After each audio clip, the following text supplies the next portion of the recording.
பரிகார ஸ்தலங்கள் நிகழ்ச்சியிலே இப்பொழுது நட்சத்திரத்தின் கோவில்கள் என்னும் பகுதி ஒரு தொடராக ஒளிபரப்பாகி கொண்டிருக்கிறது. அதிலே இன்றைய தினம் நாம் சுவாதி நட்சத்திரத்திற்கான கோவில்களை பற்றி பார்க்கவிருக்கிறோம். சுவாதி நட்சத்திரத்திலே பிறந்தவர்களுக்கு வாயு பகவான் அதிதேவதை என்பதை பற்றி சொல்லியிருந்தேன். அந்த வாயு பகவான் வழிபட்ட தலங்களுக்கெல்லாம் இவர்கள் சென்று வழிபட வேண்டும். மருத மரம் நட்சத்திர விருட்சம். ஆகவே மருத மரம் எங்கெல்லாம் தலவிருட்சமாக இருக்கிறதோ அங்கெல்லாம் சென்று வழிபட வேண்டும். மருத மரத்திற்கு இன்னொரு பெயர் அர்ஜுன மரம் என்பது. இந்த அர்ஜுன மரம் தலவிருட்சமாக இருக்கக்கூடிய கோவில்கள் என்று பார்த்தால் நமக்கு 3 கோவில்கள் முக்கியமாக நினைவிற்கு வரும். மல்லிகார்ஜுனம், மத்தியார்ஜுனம், புடார்ஜுனம். மல்லிகார்ஜுனம் என்பது ஆந்திராவிலே இருக்கின்ற ஸ்ரீசைலம். மத்தியார்ஜுனம் என்பது திருவிடை மருதூர், கும்பகோணம் அருகிலே இருக்கிறது. திரு இடை மருதூர். ஏன்னா அது வடக்க ஸ்ரீசைலம், தெற்க தாமிரபரணி கரையிலே திருப்புடை மருதூர்னு ஒன்று இருக்கு. இந்த ரெண்டத்துக்கும் நடுவில் இது இருக்கிறதுனால திரு இடை மருதூர் அப்படின்னு இதுக்கு பெயர். மருதூர் என்று மருத மரத்தின் பெயரை கொண்டே ஊரின் பெயர் விளங்குகின்றது. மருதவனம் என்று சொல்லப்படுகின்ற ஒரு இடமாக அது இருப்பதால் மருதூர் என்று சொல்லப்படுகிறது. மருதூர் என்ற பெயர் உள்ள இடங்களிலெல்லாம் அர்ஜுனேஸ்வரர் என்று ஒரு சாமி இருப்பார், இல்லைன்னா அர்ஜுன விருட்சம் என்று ஒரு மரம் இருக்கும். அதே போல இப்பொழுது இந்த 3 தலங்களும் சுவாதி நட்சத்திரக்காரர்களுக்கு மிக மிக முக்கியமான ஸ்தலங்கள். ஆந்திர மாநிலம் ஸ்ரீசைலம் என்பது 12 ஜோதிர்லிங்க ஸ்தலங்களுள் ஒன்று. திருவிடை மருதூர் என்பது மகாலிங்க கஷேத்திரம் என்று புகழ்பெற்ற ஒரு ஸ்தலம். அந்த திருவிடை மருதூரைக்கு அடுத்ததாக தென்பாண்டி நாட்டிலே அத்தாழநல்லூர், திருப்புடமருதூர், ஹரிகேசநல்லூர், இது 3 பக்கத்தில் இருக்கும். எங்கள் ஊருக்கு பக்கத்தில் தான் இருக்குது அந்த திருப்புடை மருதூர்ன்றது. அது ஒரு விசேஷமான ஸ்தலம் திருப்புடை மருதூர். இந்த 3 ஸ்தலங்களும் சேர்ந்து ஒரு குரூப் டெம்பிள் மாதிரி அது அர்ஜுன ஸ்தலங்கள் என்று சொல்வார்கள். மல்லிகார்ஜுனம், மத்தியார்ஜுனம், புடார்ஜுனம், ஸ்ரீசைலம், திருவிடை மருதூர், திருப்புடை மருதூர்.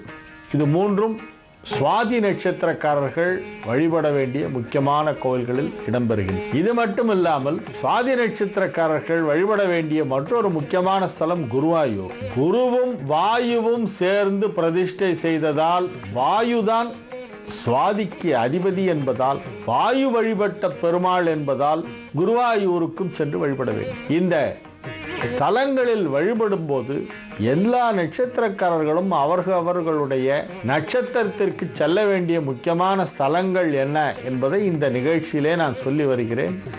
அந்தந்த ஸ்தலங்களுக்கு சென்று வழிபடலாம். அந்த ஸ்தலங்களுக்கு போகும்போது தங்களுடைய குடும்பத்தோடு செல்வது நல்லது. குடும்பத்தில் உள்ள எல்லாருக்கும் அதே நட்சத்திரம் இருக்காது, இருந்தாலும் அனைவரையும் அழைத்து கொண்டு போகலாம். எப்பவுமே ஒரு கோவிலுக்கு போகிறதா இருந்தால் குடும்ப சமேதராக போனால் தான் அது நன்மையான ஒரு பலனை அளிக்கும். அதிலும் குறிப்பாக எந்த நட்சத்திர கோவிலுக்கு போகிறீர்களோ அந்த நட்சத்திரத்துக்கு அன்னைக்கு போகணும். இப்போ சுவாதி நட்சத்திர கோவில்களில் சென்று வழிபாடு செய்ய செல்கின்றவர்கள் சுவாதி நட்சத்திரத்தில் பிறந்தவர்கள் என்னைக்கு சுவாதி நட்சத்திரம் வருதுன்னு பார்த்து கரெக்டாக அந்த நாளில் அங்கே போய் சுவாமி தரிசனம் பண்ணணும். தன்னுடைய ஜென்ம நட்சத்திர நாளிலே போய் சுவாமி தரிசனம் செய்தால் அதுக்கு பலன் ஜாஸ்தி. பொதுவாகவே பரிகாரங்கள் செய்வது, கோவிலுக்கு போய் ஏதாவது பிரார்த்தனைகளை நிறைவேற்றி விட்டு வருகிறது, நேர்த்திக்கடன் ஏதாவது இருந்தால் அதை தீர்த்து விட்டு வருவது, குலதெய்வத்தை வழிபடுவது, இஷ்ட தெய்வத்தின் கோவிலுக்கு செல்வது, கோவிலுக்கு சென்று அபிஷேகம் செய்வது சாமிக்கு போன்ற விஷயங்கள் எல்லாம் அவரவர் ஜென்ம நட்சத்திர நாளிலே செய்தால் அதுக்கு ரொம்ப பலன் ஜாஸ்தி. அதுவே ஒரு பெரிய பரிகாரம். மற்ற நாட்களில் கோவிலுக்கு போகிறோமோ இல்லையோ, ஜென்ம நட்சத்திரம் வர அன்னைக்கு கண்டிப்பாக போகணும். நம்ம நட்சத்திரம் என்னைக்கு வருதுன்னு பார்த்து வச்சுக்கணும். கேலண்டரில், பஞ்சாங்கத்திலலாம். பஞ்சாங்கத்தில் பார்க்க தெரியாதவர்கள் கேலண்டர், டெய்லி ஷீட் கேலண்டரில் பார்த்து நம்ம நட்சத்திரம் என்னைக்கு வருதுன்னு பார்த்து வச்சுக்கணும். ஒவ்வொரு மாதமும் வரும். 28 நாளைக்கு ஒரு தரம் வந்துடும். 27 நாள் முடிஞ்சு 28ஆம் நாள் வரும்போது மறுபடியும் நம்ம நட்சத்திரம் வரும். அந்த தேதிகளை குறித்து வைத்துக்கொண்டு அந்த நாளிலே கோவிலுக்கு போக வேண்டும். சுவாதி நட்சத்திரக்காரர்கள் வழிபட வேண்டிய கோவில்கள் இப்போ நான் இந்த நிகழ்ச்சியிலே தொடர்ந்து சொல்லவிருக்கிறேன்.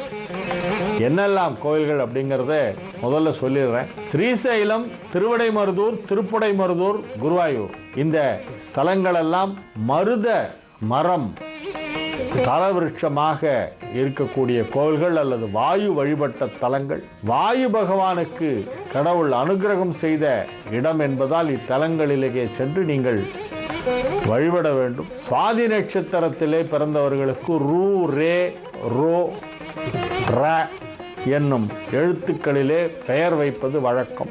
ரஞ்சனி, ரஞ்சன், ஆணாக இருந்தால் ரஞ்சன், பெண்ணாக இருந்தால் ரஞ்சனி என்று பெயர் வைப்பார்கள். ருக்மாங்கதன், ருக்மிணி, ரேகா என்றெல்லாம் பெயர் வைப்பார்கள். ரேகா ஸ்ரீ அப்படின்னு பெயர் வைப்பார்கள். இதுபோல் இந்த சுவாதி நட்சத்திரத்துக்கு பல சிறப்புகள் எல்லாம் இருக்கின்றன. இந்த நட்சத்திரத்தை பற்றி நான் முதலிலே ஒரு அறிமுக உரை சொல்லும் பொழுது சொன்னேன், நட்சத்திரம் நல்முத்து விளையும் நட்சத்திரம் என்று. ஆகவே இந்த நட்சத்திரத்திலே பிறந்தவர்கள் பலர் சமுதாயத்திலே நல் முத்துக்களாக திகழ்கின்றவர்களும் இருக்கிறார்கள். சுவாதி நட்சத்திரத்திலே பிறந்தவர்களுக்கு பெண்ணாக இருந்தால் ஜாதக பொருத்தமே பார்க்க வேண்டாம் என்று சிலர் சொல்வார்கள். அது தவறான கருத்து.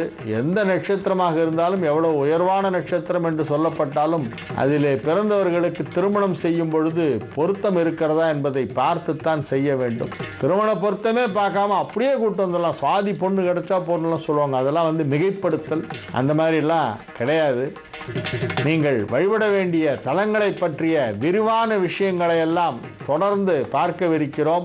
நாளைய நிகழ்ச்சியிலும் நாளை மறுநாள் ஒளிபரப்பாகும் நிகழ்ச்சியிலும் தீபாவளி பற்றிய சிறப்பு தகவல்கள் இடம்பெறுகின்றன. மீண்டும் வியாழக்கிழமை 27ஆம் தேதியிலிருந்து இந்த சுவாதி நட்சத்திர கோவில்கள் பற்றிய விவரமான டீட்டெயில்டு இன்ஃபர்மேஷன்ஸ் அபவுட் 4 கோவில்கள் சொல்லியிருக்கேன். ஸ்ரீசைலம், திருவிடைமருதூர், திருப்புடைமருதூர் அண்ட் குருவாயூர். இதை பற்றிய தகவல்களை 27 முதல் தொடர்ந்து பார்க்கலாம் என்று சொல்லி இன்றைய நிகழ்ச்சியை இத்துடன் நிறைவு செய்து கொண்டு உங்களிடமிருந்து தற்காலிகமாக விடைபெற்றுக் கொள்வது உங்கள் வழிகாட்டி ஜோதிடர் ஹரிகேசநல்லூர் வெங்கட்ராமன்.